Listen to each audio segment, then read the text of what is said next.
The movie opens by introducing Sister Barnes and Sister Paxton. As they walk, a group of girls approaches them, requesting a photo. One of the girls makes a remark about Paxton's religious garments. She lifts her skirt, saying, "magic underwear," and runs off.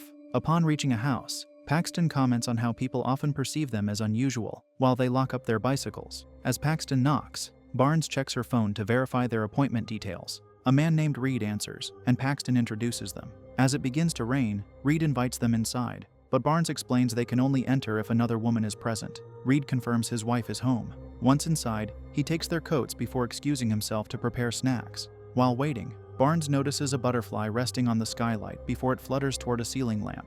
Reed returns, explaining that his wife is shy, but that the pie will be ready soon. Barnes reminds him that his wife must be in the room for the discussion, and Reed agrees, inviting them to sit and offering drinks. Paxton asks if he's ready to learn about Heavenly Father's plan for him. Reed agrees, but first asks about their backgrounds. Paxton shares that she's from Ogden, while Barnes is from Salt Lake City. Paxton explains she was raised in the church, whereas Barnes says her mother converted after her father's passing. They explored various faiths before deciding this one was true. The aroma of the pie fills the room, and Reed playfully asks them to guess the flavor. Paxton guesses blueberry, and Reed confirms. He then asks if Barnes has ever felt her father's presence since his passing. When she says no, Reed is surprised, but quickly apologizes. Suddenly the power goes out. Reed attributes it to the house's quirks and suggests they enjoy pie while diving into deeper conversation. They chatter away despite initial claims of not talking without the presence of Reed's wife. After a while, Barnes asks if they can meet his wife, and Reed says he'll check with her. After he leaves, Barnes quietly suggests to Paxton that they wrap up their visit and leave. Just then, Reed returns, announcing that his wife is ready to meet them. He invites them further inside, but Barnes stops Paxton and tells Reed they've received a call from the Relief Society president. Reed agrees to wait, and once he steps away, they decide it's time to leave. As they reach the door, Barnes remembers their bikes are locked outside, and the key is in the coat Reed took earlier. Paxton suggests leaving without them, but the door won't open. Barnes tugs harder just as they hear Reed's footsteps approaching. Paxton asks if they should ask for his help, but Barnes refuses. Instead, she moves toward the skylight and suggests calling Sister Hall or Elder Kennedy to let them know where they are. Paxton attempts to make a call, but realizes there's no signal. Suddenly, a noise echoes from inside the house, and the lights go out again. Alarmed, they begin heading inside but freeze upon spotting a figure in the darkness. Assuming it's Reed, they cautiously move closer, only to find that it's actually a statue. They enter a room and discover it's a library. Just then, Reed appears and greets them warmly. Barnes tells him they've taken up enough of his time, and explains that they just spoke to Sister Hall, who requested their return to the church. Reed assures them they are free to leave. As they grab their coats, Barnes realizes the key from her pocket is missing, but Paxton finds it in her own coat. Barnes asks Reed to unlock the door, but he explains that the deadbolts are on a timer and won't disengage until morning. He suggests they use the back exit instead. Barnes, suspicious, questions why a door would lock automatically without a way to open it. Reed acknowledges her concerns, but reiterates that they can leave through the back. Paxton proposes meeting Reed's wife and having her accompany them. Reed agrees, but then challenges whether they still believe his wife is in the next room based on their faith. Paxton asks Reed if he is challenging their faith in the church, but Reed clarifies that he is presenting them with a choice: belief or disbelief. He asserts that all 10,000 verifiable religions are as fabricated as the symbolic church they stand in, likening religious texts to empty, capitalistic games. After Reed steps away, Barnes retrieves their book and notices a letter opener. When Reed returns, Barnes asks what happens after they make their choice, but he admits he cannot predict the outcome. Paxton suggests they agree with Reed's perspective and leave through the disbelief door, but Barnes instead moves toward the belief door. Paxton urges her to choose correctly, as they were taught, but Barnes believes Reed is testing their reasoning, rather than simply allowing them to leave. She asks Paxton if she still believes in God, and Paxton confirms that she does. Barnes suggests they move forward with honesty. Before stepping through, Paxton thanks Reed for his hospitality and willingness to let them leave. As they descend a staircase leading to the basement, Paxton turns back to ask if Reed will join them, but he remains silent, shutting the door behind them. Barnes uses her phone's flashlight to navigate, eventually finding a door with a key. Upon unlocking it, they discover another door, this one sealed with no handle. The man wasn't planning to let them go after all. Suddenly, they hear Reed approaching. Barnes instructs Paxton to use the knife if necessary, using the phrase "magic underwear" as a cue to act. The door creaks open, but instead of Reed, a fully covered figure enters. Barnes asks if this is Mrs. Reed, but the figure silently sets a plate of pie on the table. To their horror, the figure then sits down, clasping its hands behind its back. A song plays, and Reed enters. Barnes sneaks upstairs to check the door while Paxton shudders at the sight of a spider. Barnes inspects the entrance and finds it locked. She reaches for a matchbox under the door, but cannot grab it. Suddenly, the music stops, and Barnes rushes back downstairs. Reed states that he needed to be sure before introducing them to this figure, someone he calls a living prophet of God. The figure begins to stand, and Reed reveals he invited them to witness a miracle that will disprove all religions, except for an ancient, singular truth. The figure lifts its veil, and Reed declares that, by divine grace, she will be resurrected before them. Moments later, the figure starts choking and gasping for breath before collapsing onto the table. Reed instructs them to check her pulse and confirm she is no longer breathing. Hesitantly, Barnes and Paxton move closer, and Barnes verifies there is no pulse. Reed then asks them to lift her head to ensure she has stopped breathing entirely. As they do, the figure suddenly exhales, startling them. Reed dismisses it as a catalytic spasm. Once they confirm she is no longer alive, Reed declares her lifeless, assuring them that she will soon awaken. As they wait, a bell rings, and Paxton realizes it could be the elders. They rush upstairs and see Reed heading toward the door. Barnes suggests they scream for help, but decides to wait until the door is opened. When Reed returns, they shout, but their voices fail to carry outside. Barnes quickly devises a plan. They will set a fire using a match and a rug, hoping the smoke alerts the elder.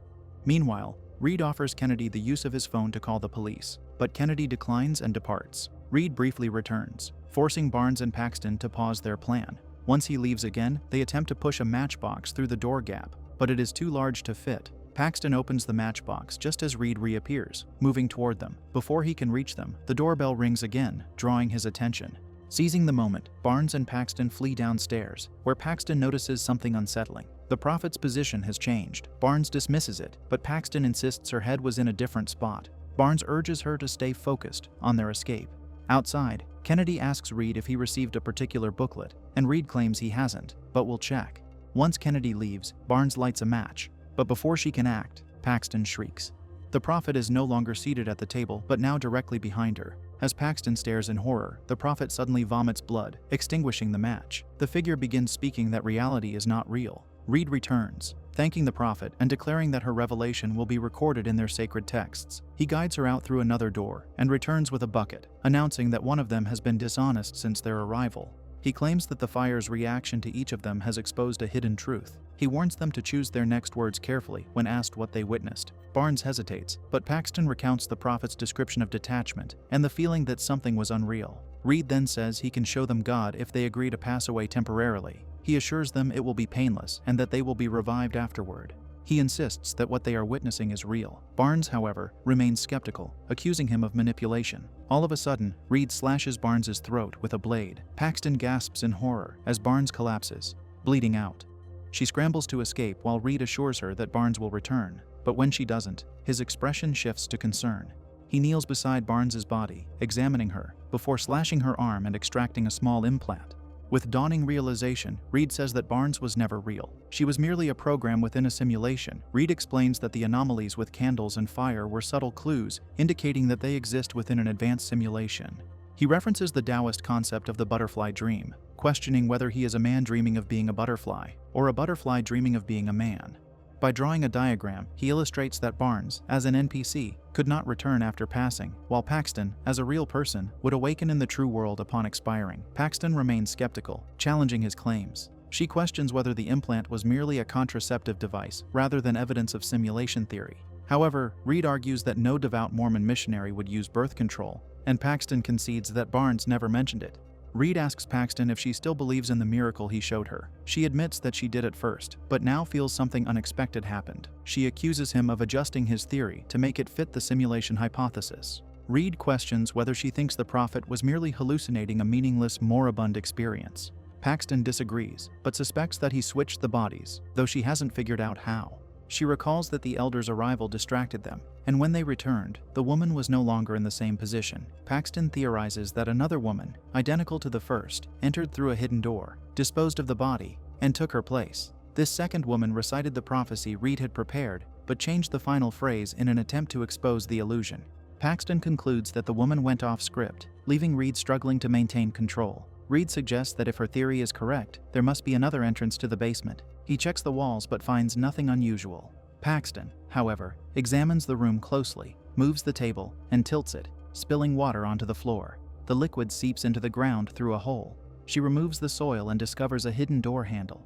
When she opens it, another basement is revealed below. Reed notes that if she is right, there should be a lifeless body down there. Paxton agrees but admits she doesn't know how to test her theory. Ignoring Reed's warning, she descends into the hidden basement. Inside, she discovers the corpse and looks up at Reed, confirming her suspicions. Reed abruptly shuts the door, trapping her. Using her phone's flashlight, Paxton moves forward and finds a locked door secured with their bicycle lock. She unlocks it and discovers several women imprisoned in cages. She approaches one of them, offering her coat for comfort. At that moment, Reed appears and asks if she has figured it out. Paxton reflects on the night's events and realizes that Reed orchestrated everything. While she and Barnes were left alone in the living room, Reed secretly took the key from Barnes's coat, went outside, unlocked their bikes, and hid them. She remembers noticing that his hair was wet when he returned with drinks, indicating he had been out in the storm. Initially, she assumed he did it to keep the elder from spotting their bikes, but she now understands it was part of a larger plan.